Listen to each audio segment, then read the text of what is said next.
name's Nicole. I'm Allie. And today we're going to do our What We Read in August video. Yes. So, really quick, how many books did you read in August? 5. Nice. I read 8. So did you want to go first, or did you want me to go first? You can go first since you read more books. Okay. So I'm going to start with, I'm just going to go in order that I have them written down, but I'll mention if they're books that you picked for me or not once I go through. So my first book is actually a something left over from the books I wanted to read in July. So it's Dumplin' by Julie Murphy. I read this in August instead. I think I started at like the very end of July or something like that, but yes, I read this in August. It's basically about a girl who's plus size. Her mom is in charge of like this beauty pageant that's in their smaller town, and it's also kind of dealing with her coming to terms with the fact that of her aunt's passing. Yes. And also kind of like how her and her best friend are kind of growing apart, but like realizing that just because you might be on different paths doesn't mean that you have to leave each other behind. And there's a whole like Dolly Parton kind of plays a big part in it, which is kind of cool. Yeah. But yeah, so I really like this. Oh, and then there's also a part where I was a lot taller than you. yeah, Sorry. that was fine. I didn't mind. I was just kind of like, no, well, you are taller than me in real life, so it worked out. There's also a part where she's in a relationship with this like really hot guy, and I feel like part of it is she doesn't feel like she's like worthy of being in that relationship, or she's kind of worried about what people will say and judge them about it. I don't know, I really like this, and I really recommend it, and I'm really excited to read Puddin'. So, and I'm really excited to see the movie. Like, I want a trailer. Apparently it says it's gonna be like a musical with like Dolly Parton songs. Like, Oh my gosh. Yeah, that's awesome. Sounds amazing. So Yeah. Dumplin'. All right, so I lied. I actually read 6 books. I forgot this one because I was looking at my Goodreads list, and it kind of got messed up because I forgot to say when I read a couple things. So anyway, so the first book I read was Our Chemical Hearts, and it's about a boy named Henry who works at a newspaper, and on like the first day of his junior or senior year, I don't remember, he really wants to be editor, and this girl starts at school, and the teacher puts her as an editor too because she's supposed to be this great writer, but there's something going on with her. Yeah. So anyway, they end up being friends. He falls for her pretty quickly. Like, I think it starts out telling you that. But anyway, I was interested, after you picked it out, I was interested in the fact that she wears oversized boys' clothes. So I thought she was going to be a tomboy. As it got into the book, that's not at all what was going on with her. Like, You said it was kind of obvious to you. yeah. It's like she's been through trauma, and it's super obvious to me as an adult. And I feel like it would be kind of obvious to anyone because there's pictures of her the year before wearing like long dresses and or not long dresses, just dresses, and like being super girly and wearing makeup, and he doesn't understand. He has no idea what happened to her. And it also deals with the idea of a person versus the actual person, which I liked. Yeah. I feel like that's always an interesting thing to look at. But anyway, it was a fun, quick read. To me, it felt really obvious what was going on, but like I said, it's, you know, it's about teens, and teens aren't that smart. And I was also going to say, if it is I shouldn't say teens aren't that smart. Teens maybe aren't as aware of what trauma looks like, I guess. I was also going to say, like, maybe if I think kind of what it is, because I haven't read this, but it'd probably be something that'd be more aware maybe to like girls and women than it would be to boys kind of thing. So. And it's written from the point of view of a boy. Right, so it kind of makes sense that he might have like not caught on right away, because especially teen boys might not think about that kind of stuff. So. Yeah, it didn't feel inauthentic that he didn't understand what was going on. Yeah. Just as an adult observer. Right. It felt very obvious what was happening, but anyway, it was a really quick, like I said, read. It was interesting. There was a lot of like character. I did some deep dives in some of the characters that I thought were really interesting, so I thought it was fun. And it says the tagline is "First love is an epic disaster," and that's a pretty good. I think it's a good summary of like what happens in the book. So interesting. Yeah.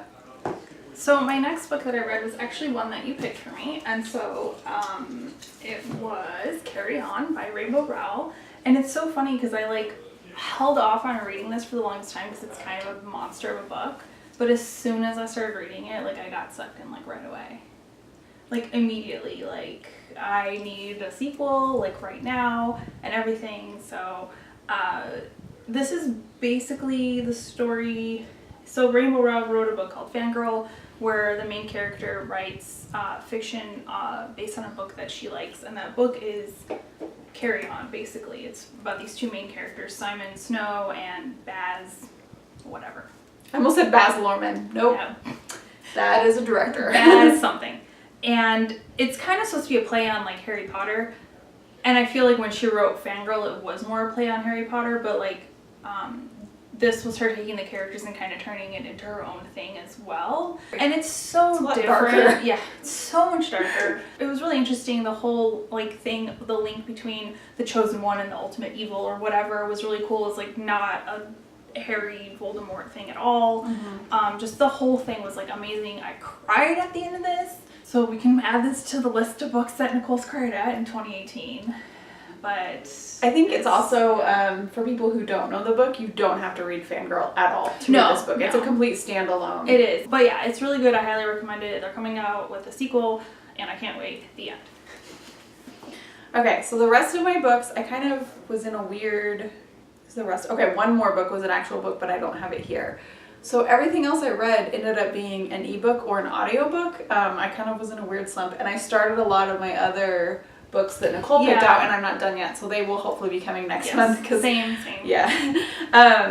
So the next one was Social Intercourse by Greg Howard, and that book is kind of like The Parent Trap, except instead of two people finding out they're twins, they're just random dudes who fall for each other. And a lot of people really have issues with the book because they said that it has some like biphobic narratives and some different stuff. I didn't feel that way reading it. To me, it felt like a realistic representation of how these two boys felt, because it's told from first person point of view. It's these two Southern boys grappling with a bunch of different things, and to me it just felt honest with how they felt, which is not to say that people acting that way is okay. It's just to say that I felt it represented these characters, specifically being two boys from the South, and being in high school and having a very limited worldview. To me, it felt honest. It didn't feel like the author thought that the way they were acting to certain things was okay, as much as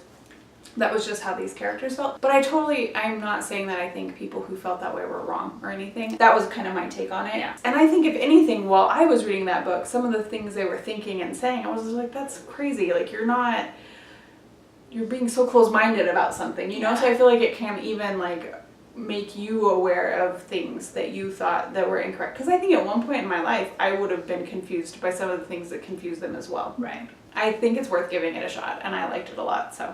I think I might pick that up. I thought it was really cute. My next book is an eagerly anticipated book.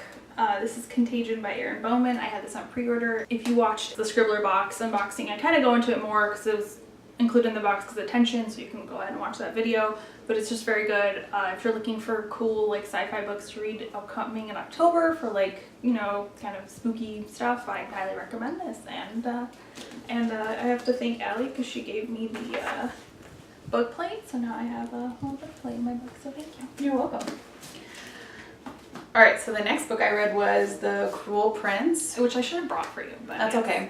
I gave it back to Nicole last time I saw her just because I wanted to make sure I remembered to do that. So I loved it so much. I thought it was so good. It is the story of three sisters, two twin sisters and then another older sister who are essentially whisked away into the land of the Fae. There's a lot of reason why that I don't want to give away. Yeah. So two of them are human, one of them is half fairy, so that's kind of part of the reason. But then they grow up in the world, and one of the sisters in particular really wants to find her own way in this world. She doesn't feel at home in the human world anymore, but she wants to find her own path. She doesn't want it to just like marry someone in the land of fairy. She wants to be a knight, which I thought was really cool. Or a warrior. She wants to do something really cool. And it's just a really fun story. There's like a little bit of romance in it, but not really. Yeah, it's not... That's like very much on the back burner, which I really liked. It's more of a story about like finding your way and how families work, and it's a really interesting family dynamic. It's just super good. If you like that kind of fantasy at all, even if you maybe, I used to be like, oh, I don't really like stories about fairies. Yeah. I don't know where that came from because I think I love stories about fairies. Yeah. So what do I know? But anyway, yeah, you should definitely give it a shot if you haven't because it's really good. And then my next read was, so really quick, that was a book I picked for you, and then my next read was a book that you picked for me. So I read The Prince and the Dressmaker by Jen Wang, and this was really cute. This is a graphic novel. I read it really quickly. So it's basically about a dressmaker that ends up being employed by this prince who likes to cross-dress. And so she basically kind of like keeps his secret and helps him out and like designs these like amazing dresses for him and stuff like that. I liked it a lot. It's really cute. I highly recommend it, and I really like Jen Wang's art, so. Cool. Okay, the next book I read was Seeking Mansfield, which is by a local author here in Phoenix named Kate Watson. It is a modern take on Mansfield Park. It follows a girl and her dad's best friend's son. They're like best friends, and she lives with him because her dad has passed away. So she's like under the care of these people, and she feels like a lot of the book is about her trying to like earn her keep, sort of thing. Next door, a like teen heartthrob actor moves in. If you've read Mansfield Park, then you're like, okay, I can see like the similarities. But anyway, so then there's just like this tangled like love square happening with everybody throughout the entire book, and there's a lot of just everybody figuring themselves out and whatnot. I thought it was a pretty good interpretation of Jane Austen. Like I've said before, I have a hard time with Jane Austen retellings, but I thought it was done in a modern setting enough, and yeah, I thought it was a really fun book to read, and I found it on Hoopla, which was really cool. Yeah, I was really happy to find a local author on there. I always like to buy local authors books. Cannot talk right now. So I'll probably pick it up at some point, but I saw it for free at the library, so I was like, well, might as well. Yeah. My next book, really quickly, is The Modern Library Writers Workshop by Stephen Koch. Yeah, if you want to hear about it, then you gotta go watch our video. Yeah, so I'm not gonna say anything else about it, but I finished it up in August because I suck at finishing these books in time. I finished them in time for our videos, so that's the thing. But those books are hard to read in a month, I think, because there's a lot of info. Yeah, but go check out our video if you want to know more about this one. Alright, so my last book, second to last, sorry, was an audiobook, and it was The Seven Husbands of Evelyn Hugo, which I really, really liked. It's about it's basically like a Marilyn Monroe type figure who has 7 husbands, and she doesn't really, at a certain point in her life, she just kind of cut off contact with the media, so people don't really know the truth about all of these husbands and her life. And she came up in the time where like the studio would send you out on dates and like totally control your image sort of thing. But it definitely is not at all what you would think with these husbands. And it's a really, really good book. And yeah, like I highly recommend it. So I do have to say, I love audiobooks. And I don't know if there was 2 separate people reading the audiobook, if it's the same person. But the person that was doing the voice of Evelyn, so there's like a reporter who's talking to her about all of these husbands. So that's kind of the setup of the book. I don't know if it was the same person. I loved the person who did the voice of Evelyn, but the reporter, and this was just like a style choice, because the reporter is kind of like really, I don't know, like kind of timid at the beginning of the story.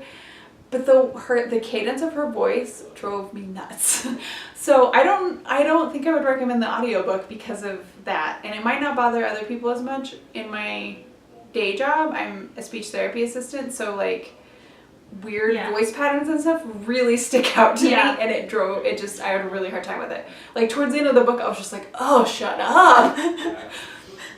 But other than that, it's an awesome book. I highly recommend it. Definitely think you should read it. I just can't really recommend the audiobook, which is rare. That usually there's like one other audiobook I felt that way about. So I'm very picky with audiobook narrators too, so I'm totally with you that. I read it, I just got it from the library as like the regular hardcover, and so it's really good. You could just grab it that way. One other thing, and this is the last thing. The cover of this book, it bothers me because in the whole book they talk about her boobs so much. She has these giant boobs. That's her like flat-chested woman on the front.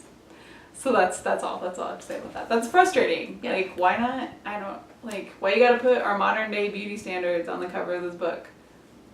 I'm sure most of you know this if you're watching, like, booktube stuff, but authors have nothing to do with that. That's totally, like, Yeah, we're That's a asking. marketing We're team. asking the Yes. marketing team. why I'm they not, that's chose not that. directed at an author, at the author at all. Okay. My next book was one that you picked for me as well. So I did read The Language of Thorns by Leigh Bardugo. I freaking love this. I don't think you've finished this, so I don't No. want to go into stuff about it. I think it's your dog. Okay. I just finished the one about the one where all the girls are getting Yes. stolen away. Yeah. Dude, this book is dark. Yes. Like, I really have enjoyed it, but that story, when I got to the end, I was kind of shocked at how dark it got. Yeah. Oh my gosh. But it's really good. It's really good. And it seems to be kind of a thing where they take, she took fairy tales that we kind of know about, but she twisted them and fit them in her, like, universe. Mhm. And so you kind of are like, oh, maybe I know what's happening. No, I don't know. I don't know what's happening at all. But I highly recommend this. I love the art progresses on the sides. Like, it grows As the story goes on. as the story goes on. And at the So very end, when it's done, you get, like, a nice illustration. Oh, I really liked that story. Yes. That This one is was a good really one, sweet. So, Yeah. yes. So this is, highly recommend it, especially if you like the Grishaverse novels. So. So I wasn't sure before I read it, but I don't think you actually need to You read. don't need to. I think if Yeah. you like fairy tales, especially really dark ones, you would like it, even if Yes. you haven't read her other stuff. You don't Yeah. need to have, but it's an extra fun little thing Yeah. if you have, because you understand the country references and Yes. some of the cultures mentioned. And there is in the very last story, there is kind of like a little slight tie-in to the her first trilogy, but it's not something that you would even need to know about. So yeah, just pick this up if you like fairy tale retellings, I would say, especially like unique takes on them Mhm. and art, because the art's really beautiful. Yeah. My last book was My Not So Perfect Life by Sophie Kinsella. Is that how you say her Yes, name? I think Sophie so. Kinsella, who wrote all the Confessions of a Shopaholic Yes. type books.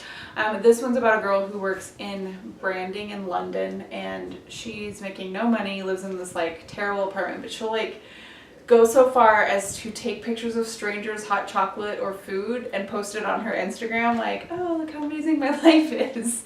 And things just kind of fall apart, and she has to do, like, she has to figure stuff out. It's a pretty cute little story. I really liked it. Part of it takes place in rural England, Ooh. which, as you guys know, I mention this a lot. I just have a thing for that part of the world, so anything that takes place somewhere like that, I really enjoy reading about. And it had a lot of like female friendship themes running through it that I really liked, and I kind of felt like it did have romance, but it wasn't like the main thing. Yeah. So. And so then I just have two really quickly to finish up. So my second to last book was a graphic novel I found recommended, and I got this on Hoopla, so I highly recommend people check this out. It's called Sleepless, so it's the first volume of Sleepless. It's amazing. I didn't think I'd be like, when I was first reading kind of the synopsis of it, I was like, oh, maybe, I don't know, I'll check it out.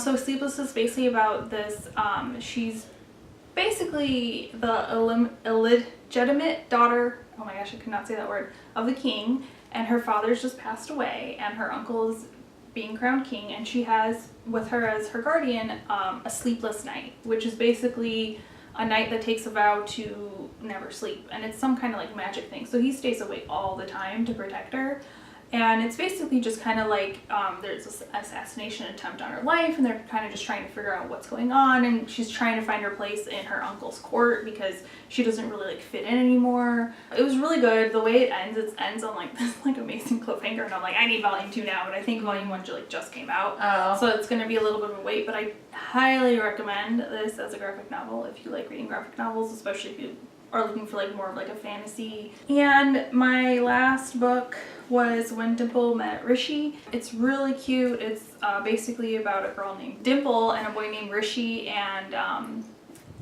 Dimple's like really into coding and stuff like that, which I thought was really cool. She's really into like building apps, and she goes to this summer program at a college in San Francisco, something like that.